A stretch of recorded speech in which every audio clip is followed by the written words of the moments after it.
This episode of Cello Chat is brought to you by Carriage House Violins of Johnson String Instrument. Please visit us at www.carriagehouseviolins.com.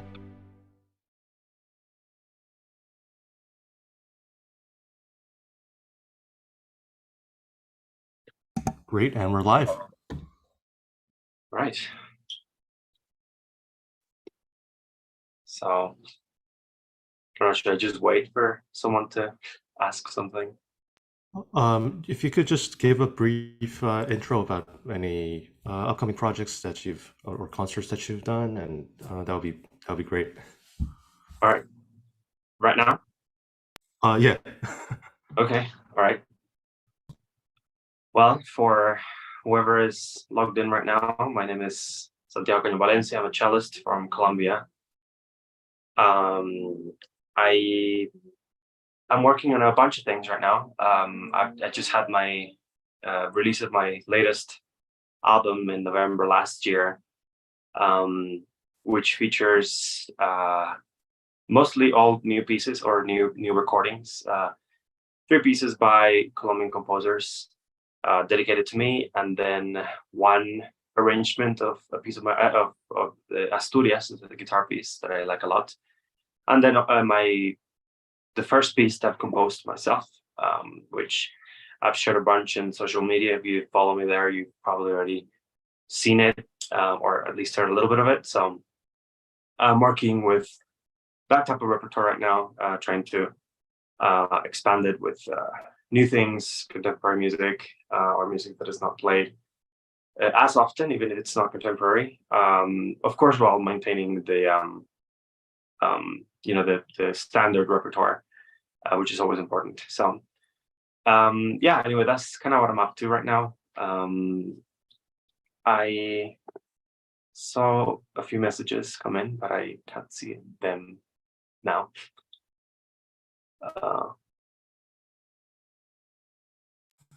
We have our first question. It's a partnership with our friends at Together with Classical. But if you had to introduce classical music to someone for the first time, how would you do it, and what piece would you suggest? Classical for the first time. That's a hard question. I don't know. I feel like the piece that I liked the most when I was a kid, even though I kind of was born into a classical music family, so I was always kind of familiar with everything, but not everything, but a lot of it. The first piece that I really remember liking, really small, was Dvorak's New World Symphony. So that would probably be the piece I would suggest. I feel like it's a pretty magnificent work, and it's one of those pieces where it's kind of impossible to not feel anything when you hear it. It's just amazing music. So probably that would be my first suggestion to listen to. I mean, if you want to listen to the whole thing, go for it. But you could just start with one movement and see how it goes. But I believe it's something that really grabs people and kind of gets them excited, and kind of it's kind of a nice introduction to classical music per se. So yeah, that'll be my suggestion. Great.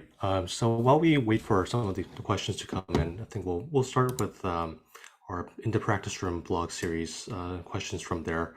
I'll send those to you via the chat. That's okay. Yeah. What's on my music stand right now? This. Completely empty.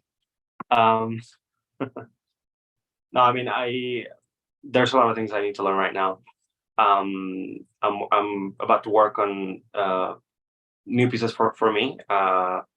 Saint-Saëns Cello Sonata,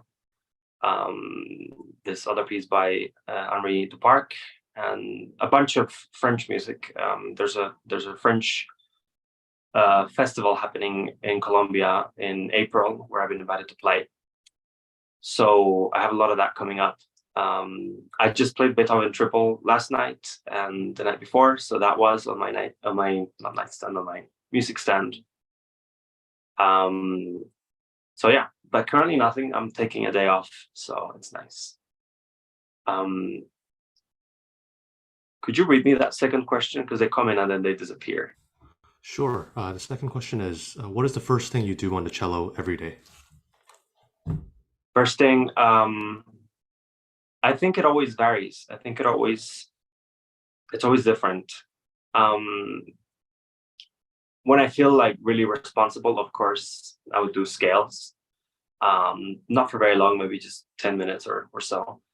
But sometimes I kind of start with whatever piece I'm working on, like super slow. Maybe I pick a passage, something tricky, not to start playing it up to speed, but really, really slow and kind of figure things out as I warm up. But I would say probably scales is the better. It's always the best option for you to start with scales and arpeggios if you feel like going the extra mile. So. Why do you practice? What drives and motivates you? Anything that helped during the pandemic? I think practice can be very hard to get into. I feel like it's one of those things that people really need to. It's something that you need to do to keep in shape, but not necessarily something that everyone loves doing. Because it kind of feels like a chore. But it's if you don't do it, then you're kind of screwed, you know. So I think what motivates me is the progress that I want to achieve, whether that's a general idea of progress or if that's something more to do with a particular piece or even a particular passage. Like, sometimes you just feel like, okay, this is very tricky. I'm sure I can do it if I, work on it. So then you kind of start structuring your way around it. So yeah, progress is what motivates me to practice, which I feel like it's something kind of, it's a pretty basic answer because that's what practice does. If you do it properly, it'll make you better always. Just make sure that when you practice, you're really, I think it's important to have a plan. I think it's important to structure practice and not just pick up the cello and play mindlessly for 7 hours.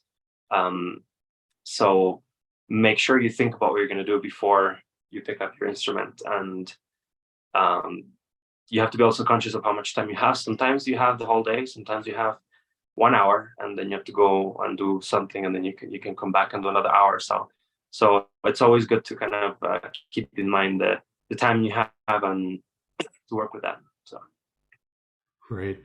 How do you cultivate inspiration in the practice room? Is it all classical, or are there inspirations outside of this genre? I mean, I feel like inspiration, at least to me, it comes from kind of everywhere. I've said in the past that in my free time, I almost never listen to classical music unless I'm going to a concert, like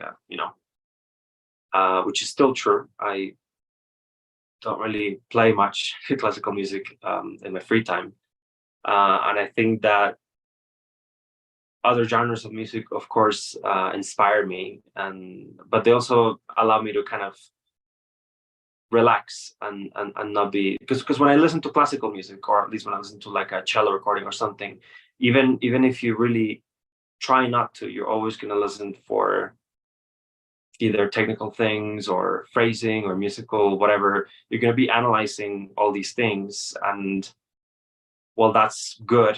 I think that kind of it makes you like you can never stop working, like I think you need a break. I think you need a break from whatever your profession is, not just music. It's important to kind of just let your mind kind of wander and just enjoy something else. So yeah, I don't listen to a lot of classical music in my free time.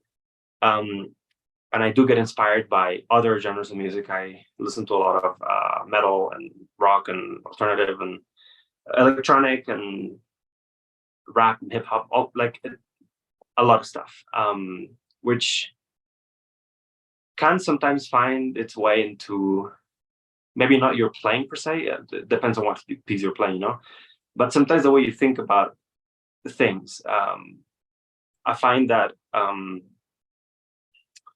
some type of music, like mostly like, I don't know, in the alternative realm of things.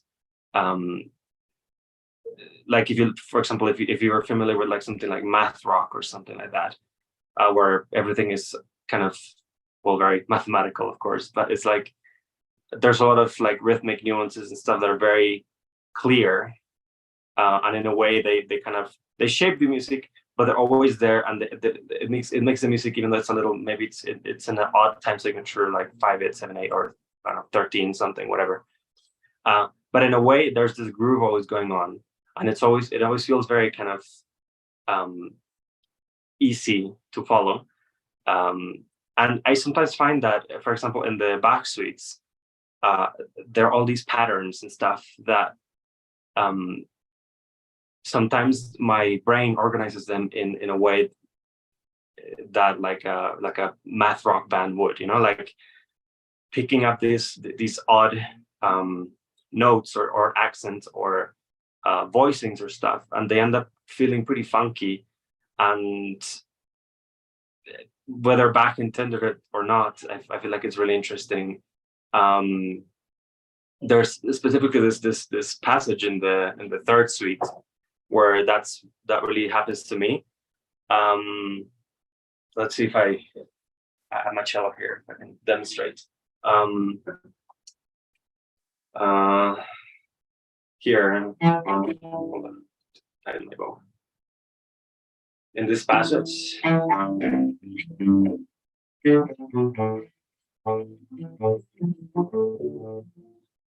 somehow, like, I always focus on the bass notes, which is kind of it's different,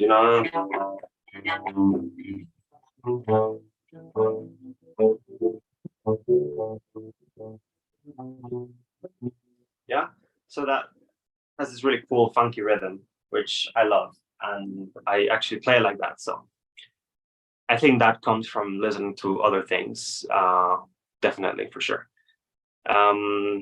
And I think I spoke for too long about this. I forgot if there was anything that I didn't cover. So yeah. Great. We have a question from Arian. It's a longer question, so I'll copy it down below.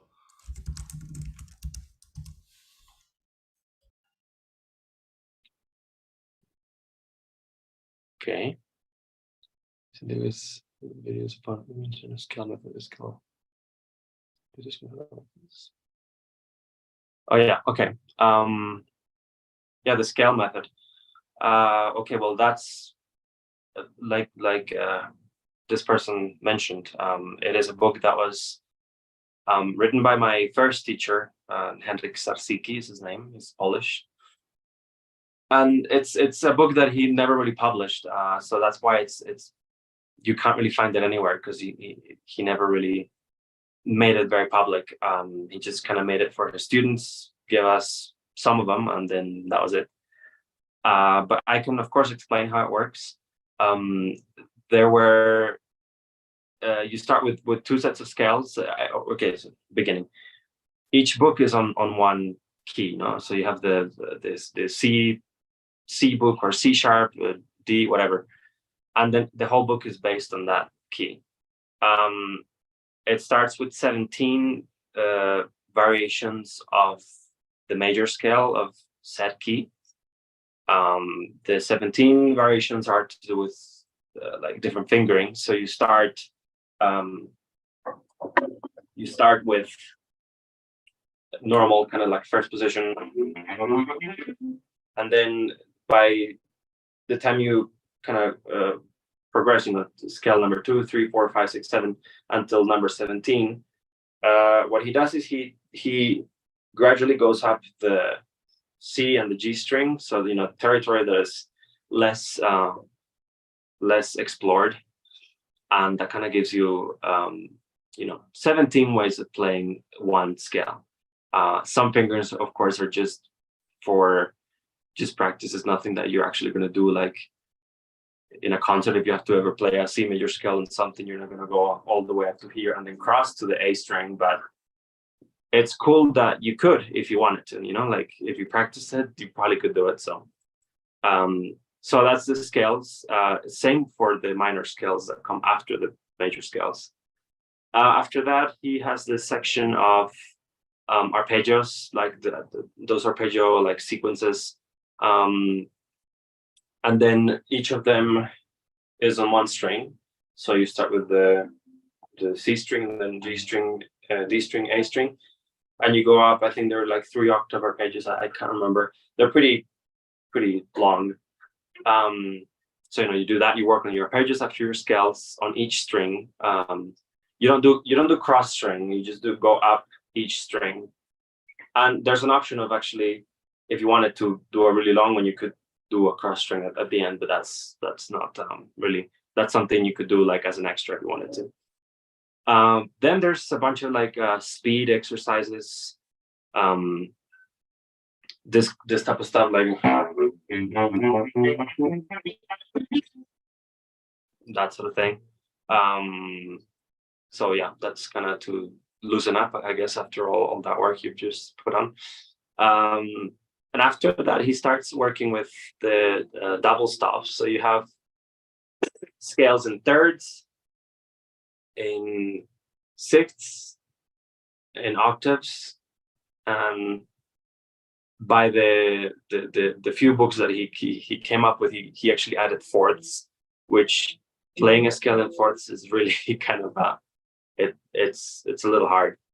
I mean, playing it in tune or anything in thirds or sixths is also hard, but in fourths, because it's not so common, it can be a little tricky with your brain. But anyway, you get the hang of it, and that's pretty much it. That's how it finishes. So, doing the whole book, when I was doing it every day for my practice warm up, it took me about an hour and a half to get through it properly.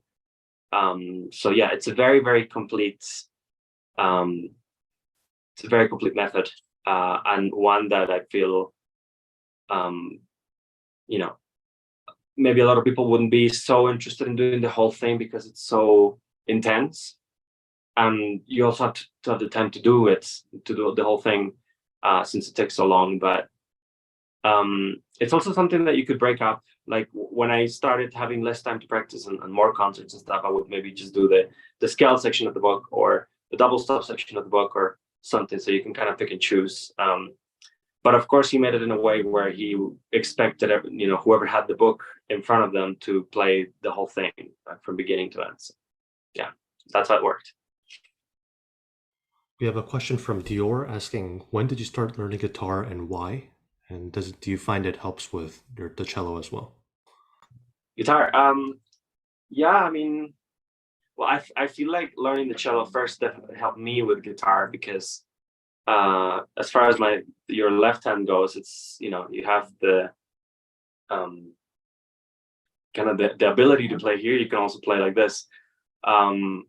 Developing this hand was, of course, more of my problem. I started just kind of trying to work with a pick, which was also not so easy because it was nothing that I was used to. But then I found that I preferred to just kind of do like a kind of finger picking style. I don't know if that's what it's called. So yeah, I don't think guitar helped me with cello, but I do think cello helped me with guitar. But actually, kind of scratch that.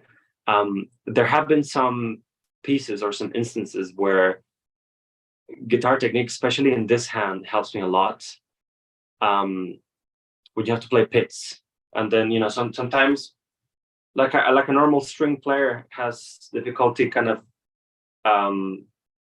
if you have to do a pit like, I mean, you could do that, but it's a lot of work. You could just do of course, maybe that's something that helps in some pieces, but that is something that I kind of took from learning how to play guitar. I'm not very good at it, and I just kind of do it for a hobby, but I guess it did help me with some things, mostly with like right hand stuff. Also, you have some other kind of techniques where it comes in handy. For example, like in the Crumb Sonata, you have this in the second movement in the Pitts variation. You have this big like gestures in the beginning to it. So this is kind of like a kind of go like like this, kind of like a flamenco style. So yeah, I guess those are a few things that I found useful from learning guitar too, that found their way into my cello playing. So yeah.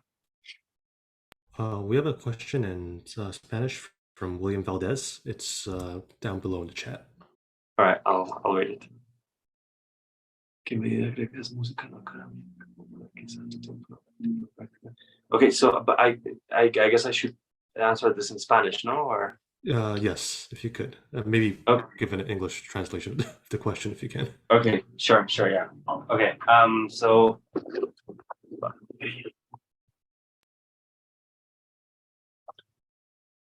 can you send that to me again? I lost it again. Sure. Sorry. No worries. Okay, so he's asking like how, or up to how much I add like non-academic music, maybe popular, into my practice time. That's what he asked. So I'm gonna go ahead and answer in Spanish for him, and then I'll translate in English. Okay, bueno, la música popular en sí, no, yo creo que en realidad no le meto mucho tiempo en práctica como tal, porque yo la práctica me quedo básicamente es en el repertorio que estoy haciendo.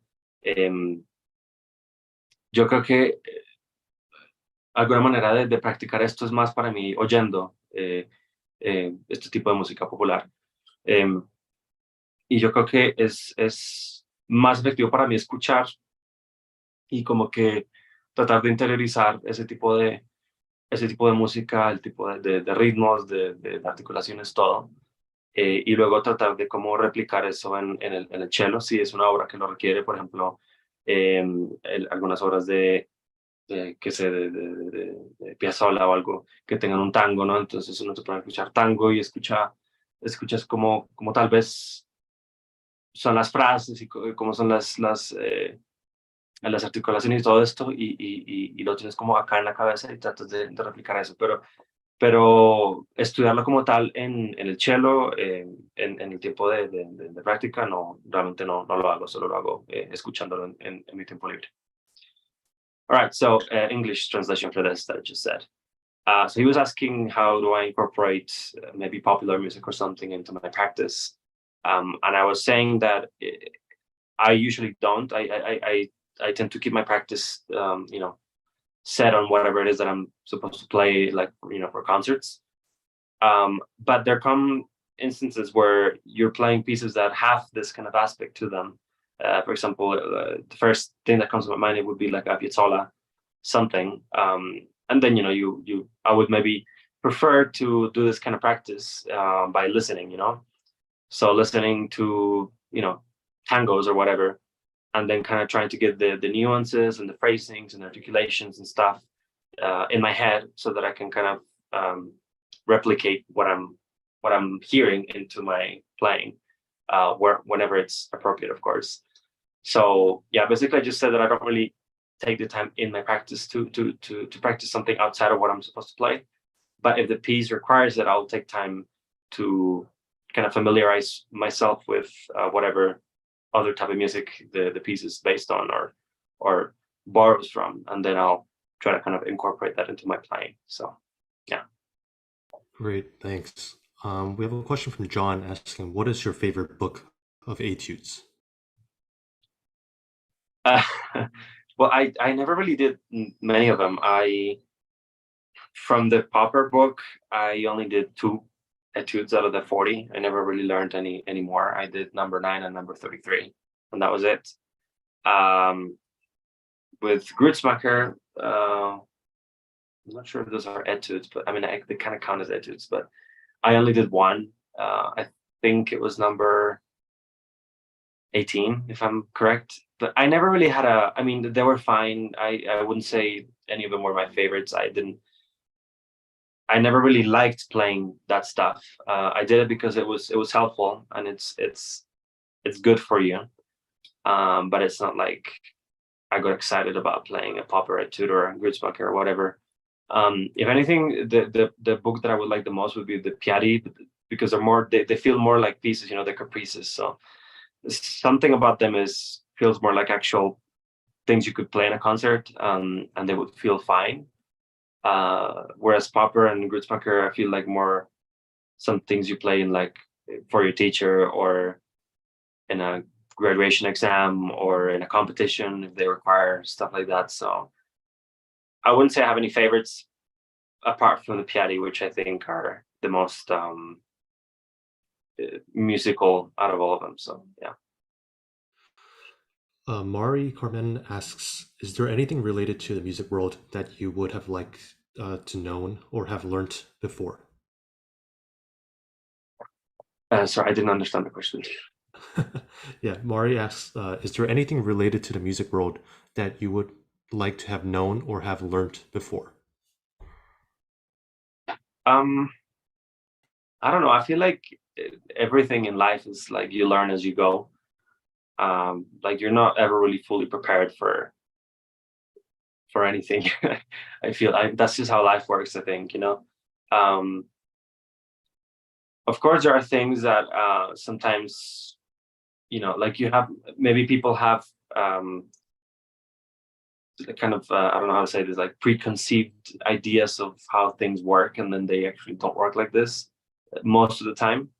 And I feel like that's what happens with, for example, competitions. When people think, you know, they're entering a competition and maybe, you know, they win some prize or they win the first prize or whatever, and they feel like their career is sorted for the rest of their life. That maybe happens for a very, very small percentage of people, but I think for most people that's not the case. And I think it's kind of like the wrong thing to think about, like, oh, I won this first prize and blah blah blah, so I'm good and everything's gonna come to me. So, you know, I feel like those things are things that you learn after, you know, you experience them, of course. But, you know, I never really had the feeling where I was like, oh, I wish I would have known this before I done this or whatever. At least in what I've done so far with cello and with my career, I feel like I've been pretty good at kind of taking in all the information that I've been given and kind of working with what I have and taking every experience that I've had, whether good or bad, kind of with a grain of salt. You know, not always just feeling too comfortable when things are good, or completely and absolutely depressed when things are bad. So yeah, I don't know if that answered the question, but that's kind of how I think about it. You learn as you go, and you have to just take everything with a grain of salt. Yeah. Great. We have a question from our YouTube audience saying, what is the best way to practice intonation for Bach 4? It's the hardest piece to play in tune that I have ever had to deal with. Yeah, no, I understand that for sure. I mean,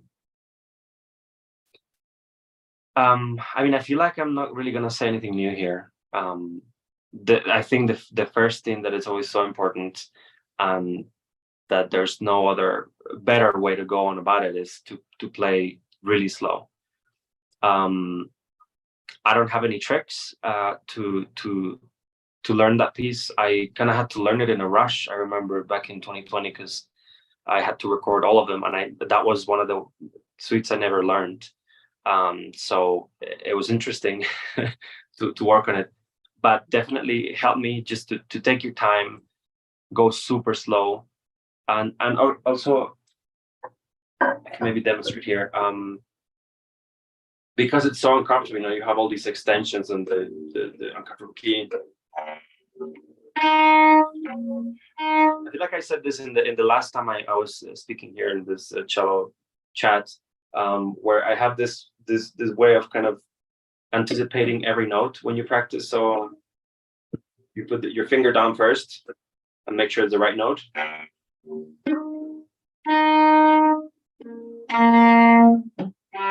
know, you look for the note, you look for the right position of the note, and you don't move from it until you get it absolutely in tune. So yeah, so I would start like you look for the note,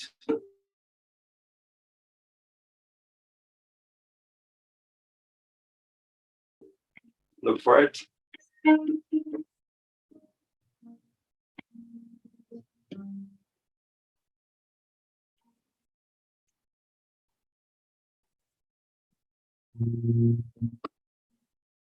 Yeah, and you can actually kind of speed it up to a certain point, of course. So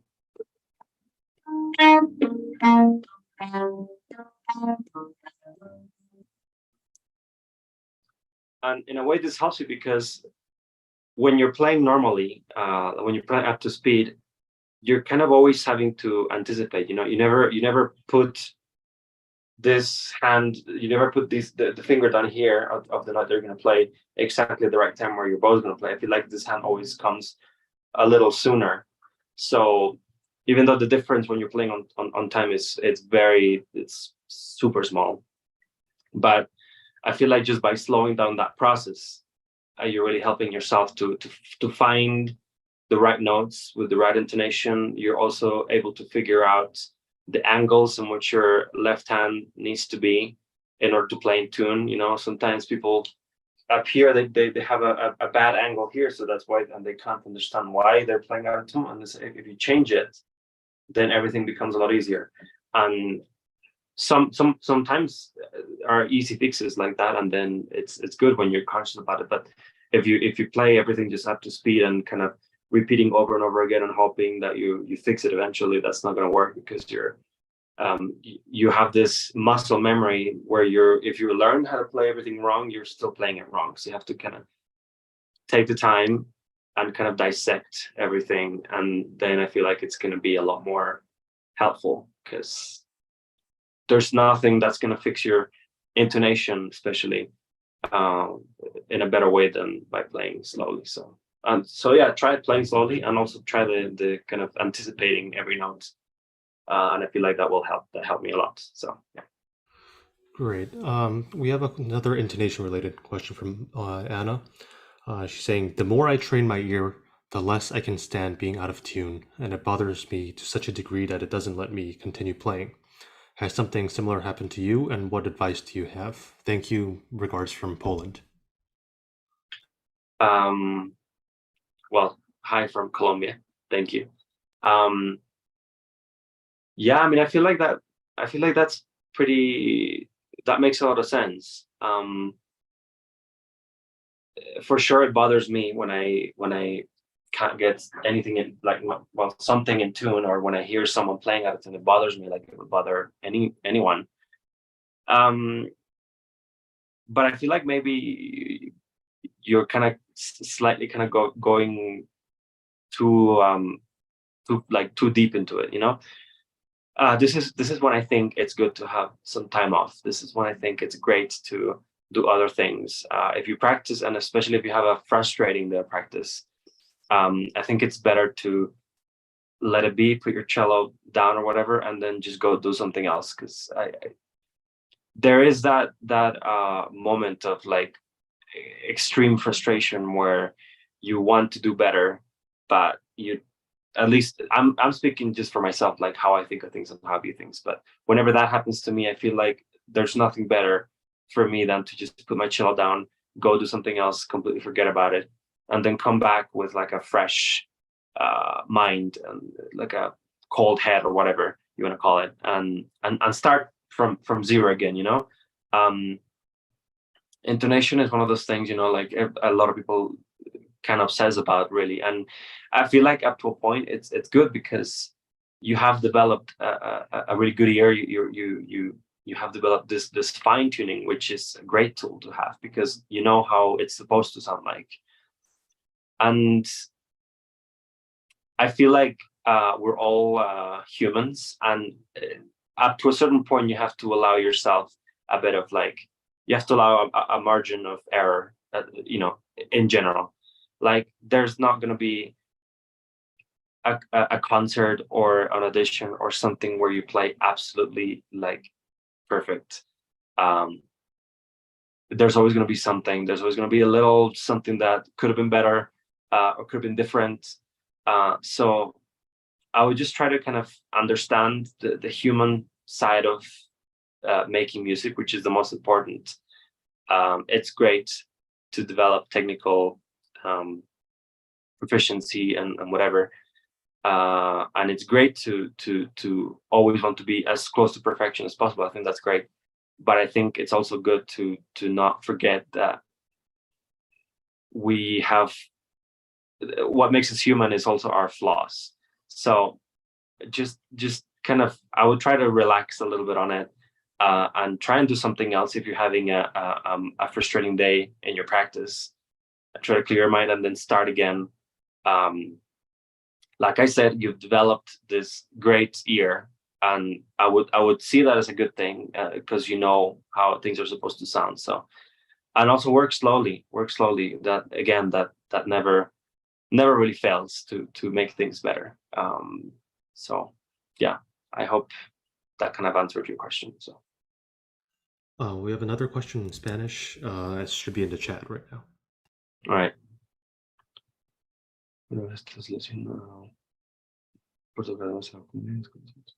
Okay, so I'm going to translate the question. She's asking if I've ever had an injury with playing too much, and how do I deal with injuries that could occur, while playing the cello or in career. So again, I'm going to answer in Spanish and then in English.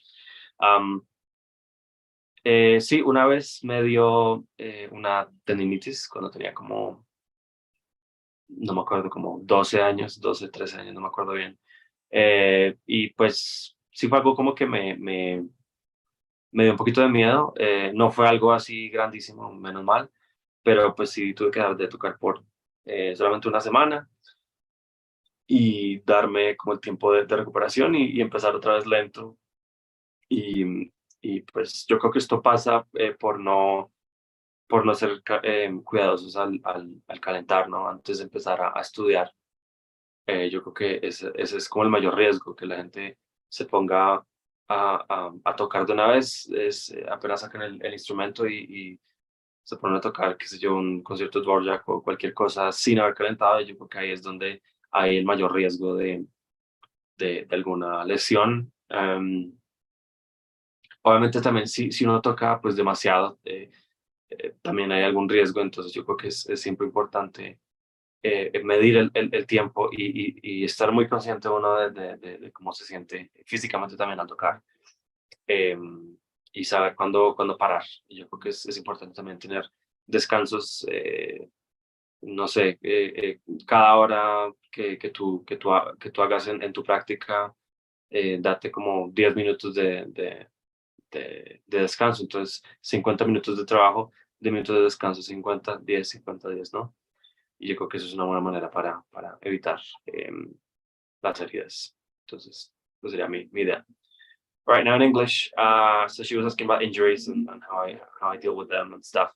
And if I ever had one, and I did have tendinitis when I was really young, maybe 12 or 13. I don't remember.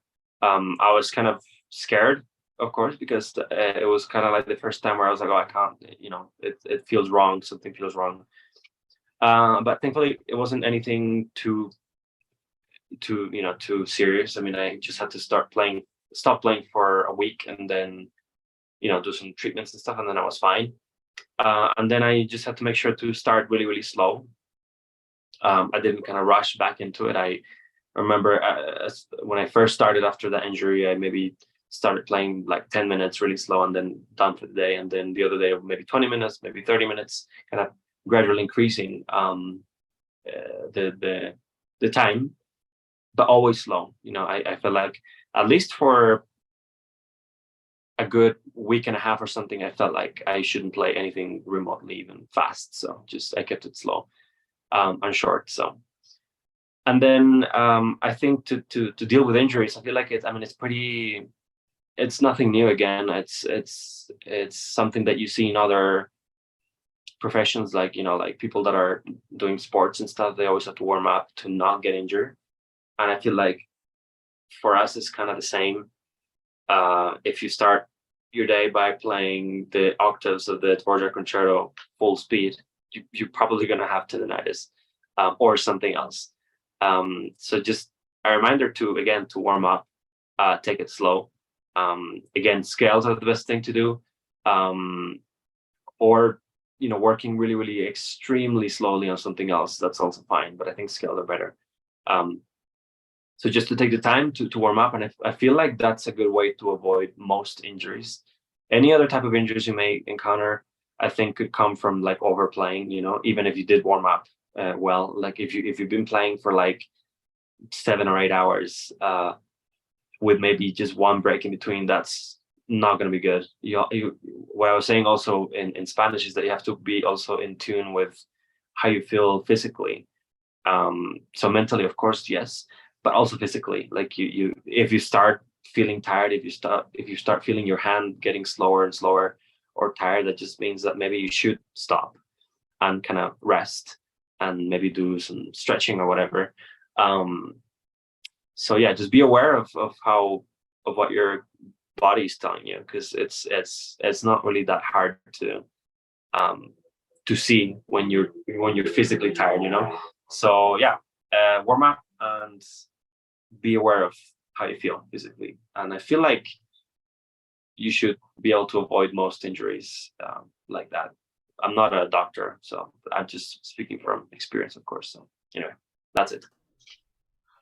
We have a question from Lucho saying, do you think improvisation should be more prevalent in cello or classical strings education? And do you spend much or any practice time on improvisation or writing?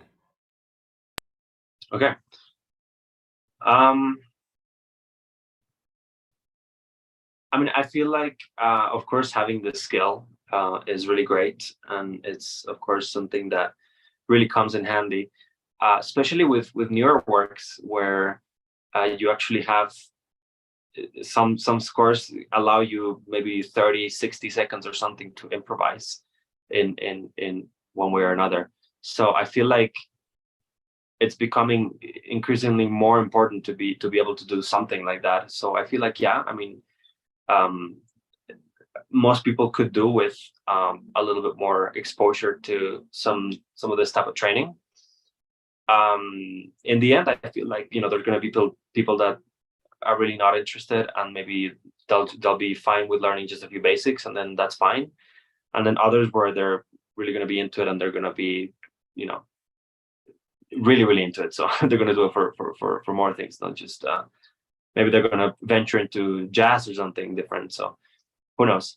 But yes, I think it's very useful. And I mean, I feel like with cello, I don't do as much improvisation, but I do it sometimes. I mean, that's kind of how I wrote my piece with the one that I talked about that was on my CD. It was just a series of me kind of improvising in my practice room, and whenever I came up with something that I liked the sound of, I would just grab my phone and record with like a voice memo type thing, and then just record those 20 seconds or those like 4 bars or whatever that I came up with, because I didn't want to forget them. And my piece ended up being a kind of like a puzzle where I had all these, like almost like 50 or 60 recordings of little bits that I liked. And then I kind of just put them together in a way that is cohesive and that kind of sounds and feels nice. So yeah, that's how I kind of wrote my piece. I didn't sit down with a pen and paper and like started writing. No, I don't really work like that. I actually wrote the thing after it was already done, after I had already put everything together and recorded a full version. Then I wrote it down on paper. So definitely improvisation is very, very useful. And yeah, I do some of it, but like it's not like I do an improvisation section of practice every day when I'm practicing. No, it's just kind of whenever I feel like it'll come. I feel like I do more improvising with guitar. I do a lot of I don't really read any music in guitar or read tabs or whatever. I just kind of learn songs that I like by ear, and then also kind of come up with my own stuff by way of improvising. So I feel like I do more improvising on the guitar than I do in the cello, but it's a good skill to have, and I feel like a lot of people could benefit from being more exposed to it and learning more. So, yeah. Great. We have another question in Spanish. Should be in the chat right now. Okay. So they're asking how do I practice and what do I give priority to when I practice. So, okay. ¿Cómo estudio yo? Bueno, pues eso depende. Yo estudio muy diferente hace 10 años a como estudio ahorita solamente por cuestiones de tiempo, ¿no? Ahora, cuando uno tiene menos tiempo, tiene que saber cómo distribuirlo mejor y no puede hacer todo lo que uno hace, todo lo que uno haría cuando tiene, como, digamos, 5 o 6 horas para estudiar. Si tienes solamente 1 hora, tienes que saber cómo condensar qué es lo que vas a hacer y tratar de ser eficiente con el tiempo limitado que tienes. Entonces, yo organizo mi estudio así. Mi estudio ahora, pues, consiste en calentar un poco y pues empezar de una con las obras que estoy haciendo, otra vez porque ya ahorita no tengo tanto tiempo como tenía antes. Entonces, pues así me toca trabajar ahora.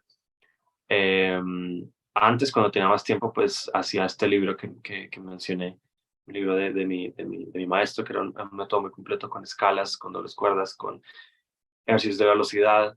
Y después de esto, pues trabajar en el repertorio. Pero pues ya no tengo tiempo para hacer esto, entonces es una versión muy reducida en lo que hago de lo que hacía antes. Entonces, sí, le doy prioridad en mi estudio a planear qué es lo que quiero arreglar y pues arreglarlo, tratar de arreglarlo en el tiempo que tengo para estudiar. Eso sería como la idea general de lo que yo hago cuando me pongo a estudiar. So, okay, so in English now, I was saying that, of course, practice really changes as you go along in your musical journey, because as you get older and stuff and have more things to do and more engagements and concerts and whatever, you have less time, of course, to practice. So basically, what I do now for practicing, it's a very reduced alternative to what I used to do before, which was doing this method that I talked about a few questions back. Basically, yeah, I mean, I start with some kind of warm up. If it's scales or something else, it's fine. But just something where I can kind of get my fingers moving and kind of, I feel ready to play some repertoire after. So basically, that's what I do for now. And I think what I prioritize, yeah, in my practice is to always have an idea, a clear idea of what you're going to work on before you actually start working on it. I feel like this is really efficient with your time, especially if you don't have a lot of time. It's even better because you know what you want to accomplish, and even if it's something that you can't accomplish in just one session, at least you feel like you've gone further into that kind of progress to kind of get to your end goal, whether that's fixing some octave passage or that's working on intonation on a whole movement or something like that. I feel like it's what my priority is always to have a goal in mind before I start practicing, so that I know what to do, and I don't like play mindlessly for a few hours. So yeah. Great. We have a question from Juan Carlos saying, what do you think about the cellos of old master luthiers and modern cellos? Do you think there's a big difference between a good modern cello and one that is more than 200 years old? Yeah, I mean, I feel like this is an ongoing thing, in this world of instruments. I mean, I have played on old Italian beautiful cellos that are incredible. I have also played on old Italian cellos that are just as expensive, that are nothing to rave about apart from how much they cost. So it really depends on what you want. I mean, I feel like there's a lot of modern cellos that are really great. And in a blind test, you could trick some people into thinking there's something else. And there's no way of knowing, you know, like, for example, my cello is new, you know, it doesn't really have a date, but I think it's from the early 2000s. And, you know, it's done really well for me. I've gone to competitions where other people are playing fancy Stradivarius or Guarneri's or whatever, and I'm playing my Burak cello, and it's done really well. So, you know, I feel like obsessing over it is very easy, because it's kind of like a, you know, a thing. Like every great player has a Strat or has a Guarneri or a Montanian or whatever. But there's a lot that don't. A lot of great musicians that play on modern instruments, and I feel like there's a lot of great makers that you can also be exposed to if you look hard enough. If you're only kind of obsessing over the old masters, then you're kind of shutting yourself into this kind of square. Whereas you could find some really skilled luthiers that are currently living and producing instruments right now. So I would say, of course, it's inevitable to you know, think about the old instruments and whatever in what we do, but definitely check out some new makers. You know, there's a lot of them. There's also great modern bow makers. It doesn't just have to stop in instruments. So yeah, lots of skilled people making great stuff nowadays that are only going to get better with time, you know. And I mean, always kind of remember, yes, a cello or a violin or whatever can be made into this great instrument and be great itself, but it also has to do with you. It also has to do with how you play, how you know, how many hours you spent on perfecting your own craft. So I feel like even if you get to play on a great instrument at some point in your career, you shouldn't just rely on that fact for, you know, in terms of sound or whatever, because you're the one that's playing the instrument. Without you, the instrument is just a wooden box. It doesn't do anything on its own. So just be aware of that. So yeah, depends. Yeah, I'm happy with my modern cello.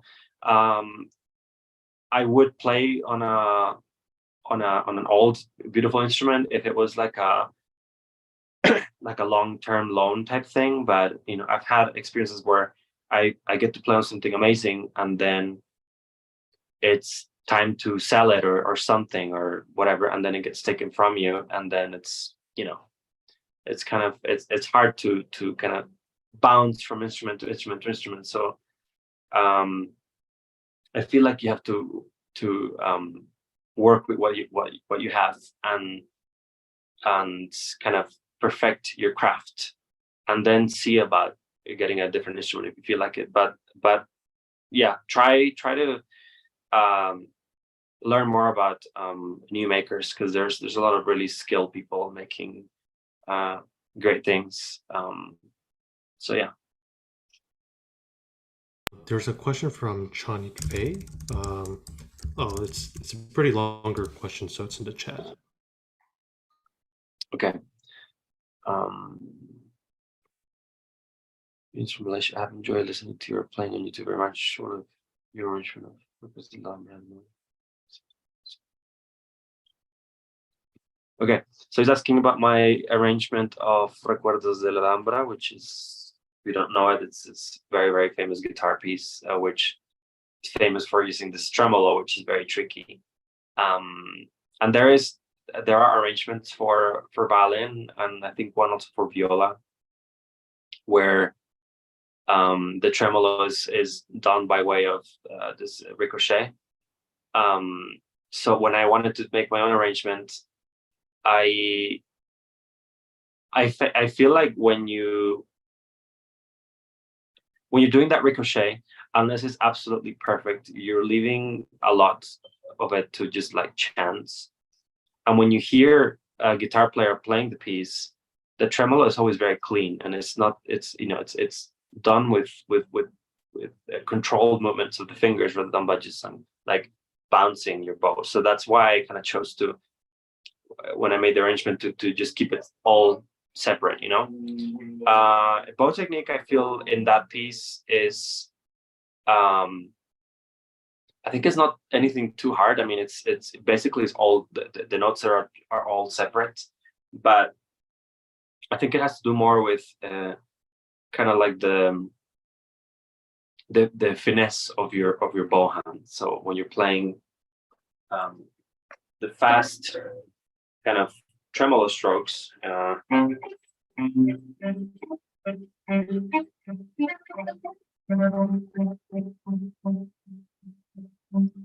feel like you should always be able to keep the melody in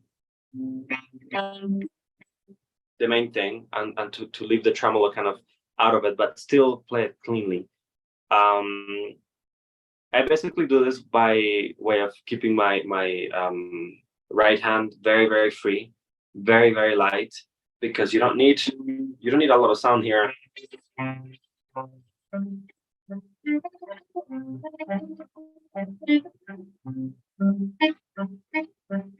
You know, basically just something very light. It should be clear, but it should be kind of like a butterfly, kind of like a flutter of a wing or something, you know. And I think it's even more it's even better when it's a sound that has a little bit of air in it. So I feel like this helps that kind of seamless feeling that you get when you listen to it. This kind of air in the sound, and again, that's by not putting almost any pressure at all in your right hand, in your bow hand, and also by playing like most of it closer to the tip of the bow. It's of course going to be more comfortable from here until here than from here until here. So yeah, I mean, I guess that's kind of how I do it. And well, I'm glad you like the arrangement, so thanks. John Stewart asks, hello, Santi. I noticed that you use a tailpiece that has extended C and G strings attached. What is your impression of those tailpieces? Thanks much. Yeah, I started with, I don't remember the name, Frears? You know, the one that is like the black with the hollow. A lot of people have it. Right. And I wanted to try it because I had a cellist that I know from here that got it, and she was speaking wonders about it, and so I decided to give it a go. And when I got it, I really, really loved it, and I used it for a long time. I feel like I mean, I don't know the mechanics or how it's engineered and why it's better, but I feel like when I switched to that shape, the harmonics specifically in my instrument, and not just on this instrument. I have another cello that I also put a like a harp shape tailpiece on. Also in that one, the harmonics became so like they sounded a lot more, and therefore the whole cello was a lot more resonant, which is always a great thing. To have that natural those natural harmonics like speak and kind of give this kind of reverb effect inside your cello. I think it's great. So that's why I started using it. Also, the one that I currently have helped a lot with wolf notes. I don't know if that's something that they always do with the shape. So don't you know? I'm not saying that it will fix the wolves in your instrument, but it definitely helped with mine. I had a terrible one on my F sharp on the G string, that, you know, very normal. And this didn't completely eliminate it, because I still use a wolf tone eliminator, but it made it like 70% gone. So I feel like it really does help a lot. So helps with wolf tones and also with overall kind of resonance of the instrument. I feel like it's great. And yeah, I feel like more people should look into it. So yeah. We have a question from Grecia in Spanish, also in the the chat. I think maybe we'll take a couple more and maybe we'll end here. Sorry, what did you say? Oh, we have another question. We have a question in Spanish from Grecia. It should be in the chat right now. Yeah. Okay. All right.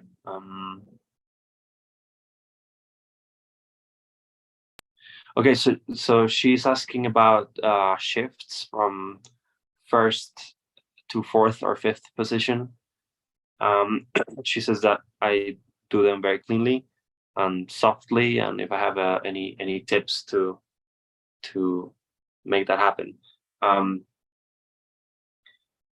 Yeah, I feel like okay, in Spanish. So first, sorry. Bueno, para los cambios, yo creo que para mí es importante algo de lo que ya hablé en esta sesión, que es algo que mi profesor le llamaba técnica anticipada. Y el principio es pues que tú en cualquier cambio que tengas, tienes que tocar la nota antes, no tocar la nota, pero escuchar la nota antes de tocarla, así saber si llegaste bien a la nota o no.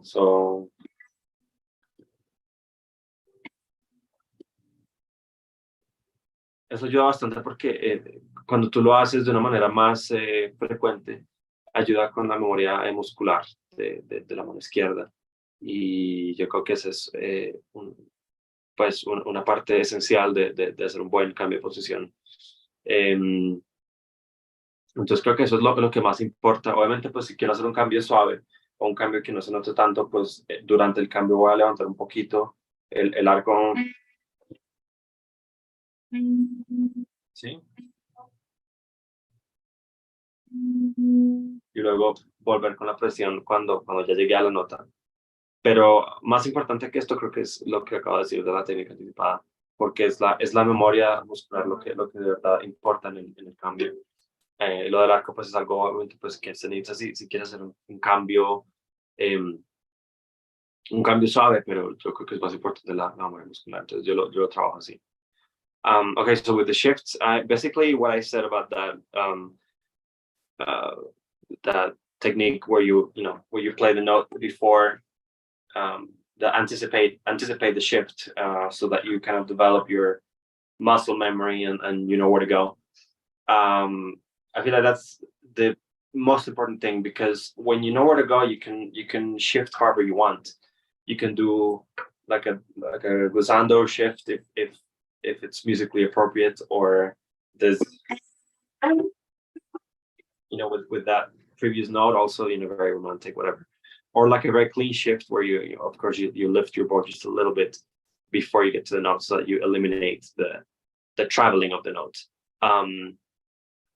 But I feel like this is all secondary to actually knowing where your hand has to go, and that's something that you can only do, at least in my view, by working like this. So like when you find the note and then you know where it is and you play it in tune, and then you kind of just work your way speed wise up to the desired speed level. So yeah.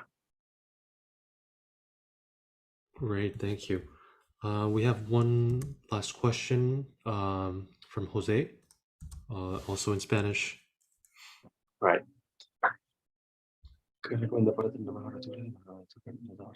Okay. It's asking about how to have a better articulation when you play fast. I feel like it's two different things. When you play fast, legato fast, or when you play fast, separate. I'm just going to go ahead and answer this in English first, and then I'll do it in Spanish.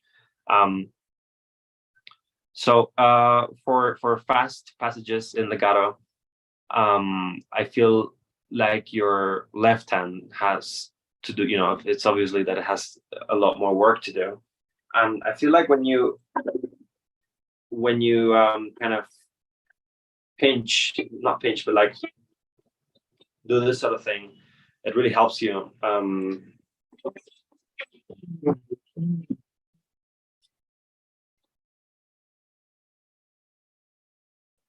Yeah, to kind of keep every finger as as separate from the others as you can, you know, like you don't want anything to get too muddy. So I would really play, it's like what my teacher used to say to me would be like to play forte with your left hand, and well, whatever dynamic. You could also play forte here, but what I played is very piano. So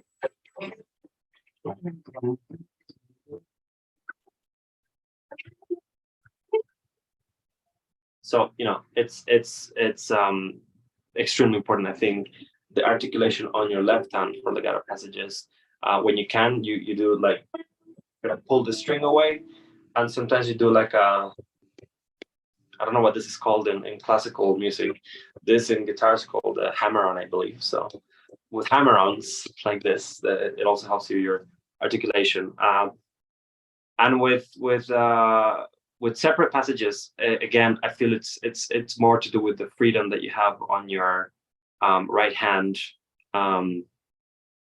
because even when you're playing really, really loud,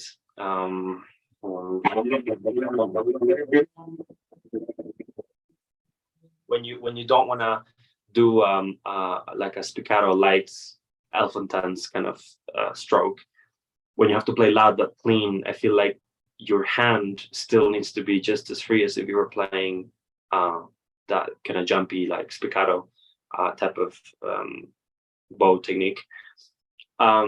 And it all depends on weight. So if you're playing loud, of course, you need to rely on how much weight you put down this arm, while still keeping your wrist and your right hand completely free. I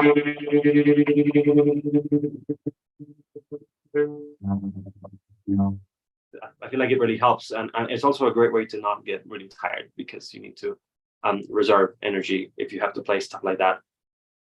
So to kind of sum it all up, if you're playing fast with separate bow strokes, right hand needs to be very, very free. Your wrist needs to be very, very free, almost like you're shaking your hand off.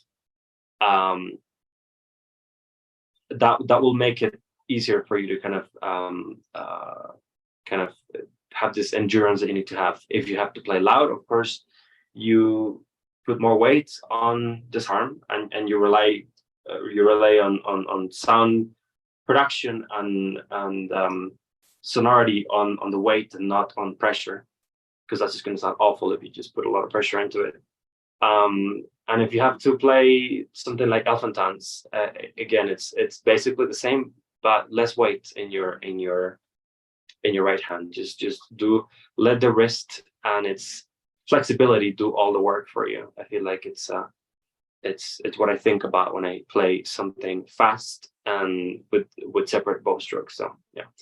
And for the right hand, for the left hand, again, it's all to do with the strength of your fingers of your left hand. So a lot of articulation. If you have to play forte, if you have to play piano, I think it's the same amount of not pressure but strength. Almost try, and I could even suggest to try and practice the passage in left hand pizzicato if you can, because that'll make your hand really, really strong. So that's kind of how I do it. So I'm gonna go ahead and answer in Spanish now. Para lo de la articulación, lo que estaba diciendo fue que depende de qué es lo que quieras hacer tú.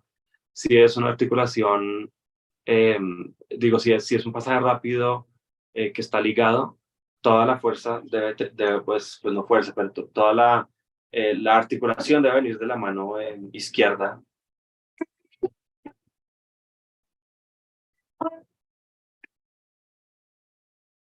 Entonces, es importante, así sea un pasaje piano, un pasaje forte, siempre tocar forte con esta mano. Y tratar de como pellizcar, si puedes.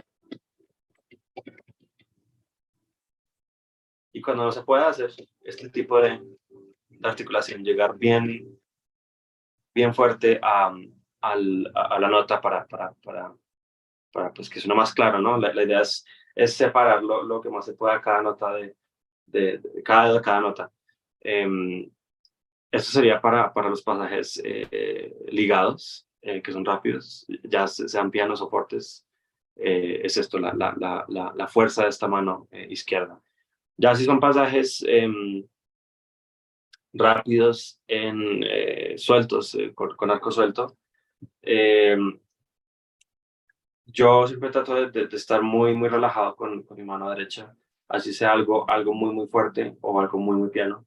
Yo creo que la mayoría de la claridad viene de dejar la muñeca en libertad y regular el peso del brazo, de este brazo, pues con el volumen que tú necesites, ¿no? Si es algo muy fuerte, usualmente se toca con más peso, pero igual se deja la muñeca y la mano derecha lo más libre que se pueda dejar.